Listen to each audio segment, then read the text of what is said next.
料理和烘焙中，颜色会让成品的颜值倍增，但化学合成的色素总是让很多人望而却步。今天我们就来从花草蔬果中提取天然色素，加入柠檬汁可以降低甜菜红色氧化变色的几率。榨汁一定要用原汁机，料理机的金属刀头很容易破坏色素细胞。之前我分享过果蔬色粉的制作，但果蔬色粉的色泽总是不太润滑。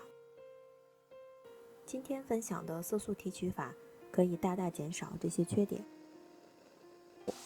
过筛后，大火煮至原汁体积的1/3后转小火，小火收至浓稠状态，约为原汁重量的25%。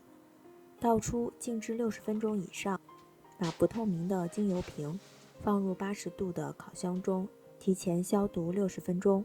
静置后倒入精油瓶，只取上层清澈部分，底部的沉淀物不要。黄栀子是栀子花的果实，传统的中式点心常常用它来染黄色，它的着色力非常强。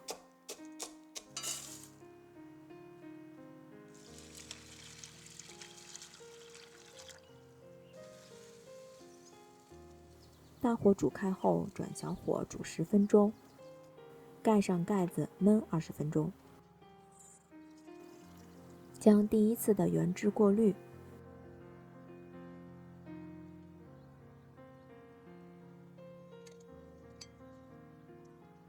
第二次加入栀子同等体积的水，再次大火煮开，焖10分钟，2次原汁相合。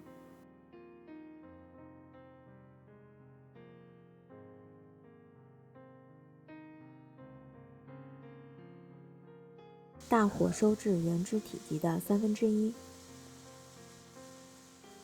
转小火熬至浓稠，约为原汁体积的24%。倒出静置60分钟以上，冷却后取上层清澈部分装瓶。以下蓝绿橙3种水溶性色素的提取法都与栀子黄相同。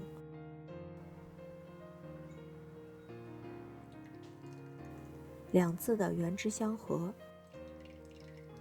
大火煮至原汁体积的1/3，小火收至粘稠，约为原汁重量的14%。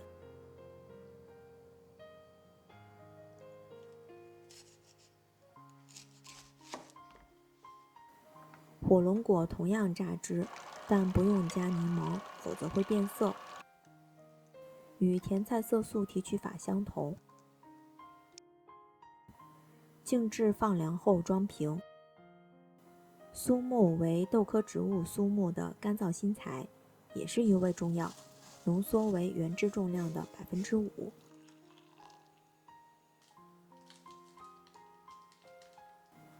蜜文花又叫染饭花，云南那边的少数民族用它来给糯米饭染色，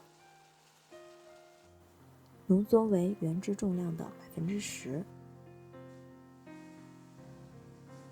还有一些色素是油溶性的，比如紫草，把它放入无色无味的植物油中，于40至45度的炉火或者烤箱中保温半个小时，色素就会溶于油中，之后再用细纱布滤出，静置1个小时以上。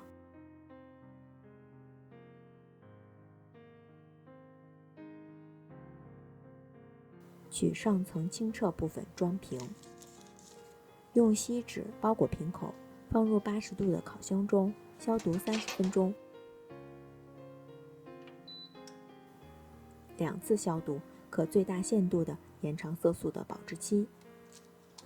晾凉后封瓶，可冷藏保存1个月左右。当然，你没必要和我使用同样的食材，可以结合当地可以找到的食材，用同样的方法提取出色素。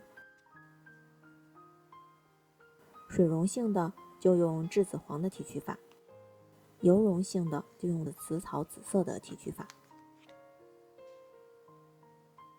新鲜蔬果类的就用甜菜和火龙果红的提取法。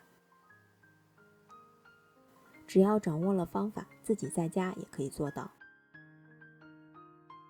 浓缩的色素只需一点点就可以染出很漂亮的颜色了。下一期我们就来看看天然色素用在料理中效果怎么样。